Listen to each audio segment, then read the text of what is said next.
রংপুর জেলা স্কুল মাঠে কিছুক্ষণ পর শুরু হবে জামাতের সমাবেশ। এই মুহূর্তে সমাবেশস্থলে আছেন সহকর্মী শফিক মুন্সি। সরাসরি যাচ্ছি তার কাছে। বেলা ৩টায় কিন্তু নির্ধারিত সময় আজকের এই রংপুর জেলা স্কুলে বাংলাদেশ জামাত ইসলামী আয়োজিত জনসভার, কিন্তু বেলা ১২টা থেকেই কিন্তু এই জেলা স্কুলের যে মাঠ, সেই মাঠে আশেপাশের বিভিন্ন জেলা থেকে নেতাকর্মীরা আসতে শুরু করে এবং এই মুহূর্তে কিন্তু পুরো যে জেলা স্কুল মাঠ প্রাঙ্গণটি আছে সেটি কিন্তু লোকারণ্য হয়ে গেছে। আমরা যেটা জানি যে এই আজকের যে জনসভা, সেই জনসভায় প্রধান অতিথি হিসেবে উপস্থিত থাকবেন বাংলাদেশ জামাত ইসলামের আমির ডাক্তার শফিকুর রহমান।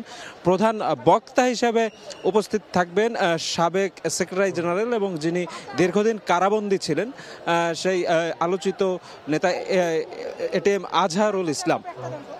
এবং এই যে আজকের জনসভাকে ঘিরে বাংলাদেশ জামাত ইসলামের পক্ষ থেকে কয়েকটি দাবি আসলে সরকারের কাছে তুলে ধরা হবে। তার মধ্যে অন্যতম হচ্ছে এই রংপুর অঞ্চলের যে শহীদ আবু সাইদ, যিনি এই বিগত যে ফ্যাসিস্ট সরকার বিদায়ের আন্দোলনে প্রথম শহীদ হিসেবে খ্যাত, তার হত্যাকাণ্ডের সাথে যারা জড়িত ছিল তারা সহ অন্যান্য যারা গণহত্যার সাথে জড়িত বিগত জুলাই গণঅভ্যুত্থানের সময়, তাদেরকে বিচার, নির্বাচনের জন্য লেভেল প্লেইং ফিল্ড তৈরি করা, পিআর পদ্ধতিতে নির্বাচনের দাবি, একই সাথে তিস্তা মহাপরিকল্পনা যেটি আছে সেটি যেন দ্রুত বাস্তবায়নের যথাযথ উদ্যোগ গ্রহণ করা হয় সরকারের পক্ষ থেকে।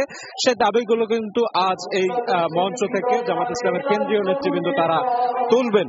এবং আমরা যেটা দেখতে পেয়েছি যে এই আজকের জনসভাকে ঘিরে আশেপাশে যত জেলা উপজেলা আর নেতৃবৃন্দ আছে দলটি, তারা কিন্তু বিভিন্নভাবে নানা বাহনে, কেউ ট্রাকে করে, কেউ বাস ভাড়া করে, কেউ ছোট ছোট ভ্যানে করে তারা এই যে সমাবেশ স্থল, সেই সমাবেশ স্থলে এসেছে এবং এই সমাবেশ স্থলেই তারা কিন্তু আজকে যে জুমার নামাজ সেটি আদায় করেছেন এবং এরপর তারা কিন্তু এই প্রখর রোদে অপেক্ষা করছে যে নির্ধারিত সময়ে কেন্দ্রীয় নেতৃবৃন্দ যারা আছেন তারা মঞ্চে সমবেত হবেন এবং দলের নেতাকর্মীদের জন্য গুরুত্বপূর্ণ দিক নির্দেশনা দেবেন।